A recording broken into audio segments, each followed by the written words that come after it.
Advances या overdraft में difference आते हैं वो हैं transactions recorded by the bank only.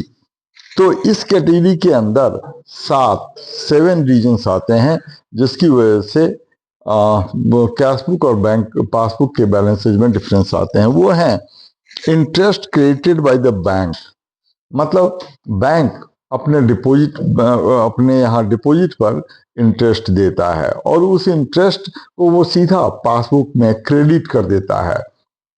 तो पासबुक का बैलेंस बढ़ जाता है, लेकिन कैश बुक का बैलेंस नहीं बढ़ता है क्योंकि उसमें कस्टमर को इंफॉर्मेशन नहीं होता है। दूसरा रीजन है bank charges and interest charged by the bank. अगर कोई बैंक चार्ज लगाता है या इंटरेस्ट चार्ज करता है तो वो पासबुक में उसे डेबिट कर देता है, तो पासबुक का बैलेंस कम हो जाता है। और 31 मार्च के बाद अगर कस्टमर को इसके बारे में पता चले तो कैश बुक का बैलेंस ज्यादा होता है, पासबुक का बैलेंस कम रहता है, डिफरेंस हो जाता है। तीसरा है interest and dividend collected by the bank. अगर कस्टमर की बिहाफ में बैंक कहीं से उसके इन्वेस्टमेंट पर इंटरेस्ट कलेक्ट करता है या डिविडेंड कलेक्ट करता है तो पासबुक का बैलेंस इंक्रीज हो जाता है, कैश बुक का बैलेंस कम रहता है, डिफरेंस आ जाता है। यहाँ एक डिविडेंड वर्ड का मतलब समझ लेंगे। डिविडेंड क्या होता है ये पता होना चाहिए कि कंपनी का जो कैपिटल होता है छोटे छोटे शेयर्स में सब डिवाइडेड होता है और कंपनी जो प्रॉफिट कमाती है उसे हर शेयर के हिसाब से डिस्ट्रीब्यूट कर देती है, उसी को डिविडेंड कहते हैं। नेक्स्ट है direct payment by the bank.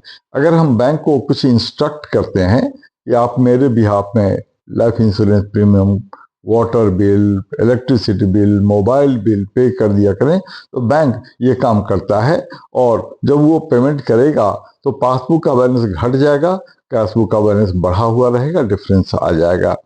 Next है डायरेक्ट डिपॉजिट इन अकाउंट। कई बार क्या होता है कि कुछ डेटर बिजनेस के अकाउंट में अमाउंट डिपॉजिट कर देते हैं तो बैंक का बैलेंस तो बढ़ जाता है, कैश का बैलेंस घटा हुआ रहता है, डिफरेंस आ जाता है। अगला है डिसऑनर ऑफ बिल डिस्काउंटेड। अब ये टॉपिक समझने में थोड़ी दिक्कत होती है क्योंकि ये टॉपिक है बिल्स ऑफ एक्सचेंज से रिलेटेड, जो कुछ साल पहले सीबीएसई ने सीबीए अकाउंट से उस चैप्टर को अलग कर दिया। तो वो जरा समझ लेंगे बिल डिस्काउंटेड डिसऑनर्ड का मतलब क्या होता है, थोड़ा समझना इसको जरूरी है। अब बिजनेस अपने क्रेडिटर से जब गुड्स परचेज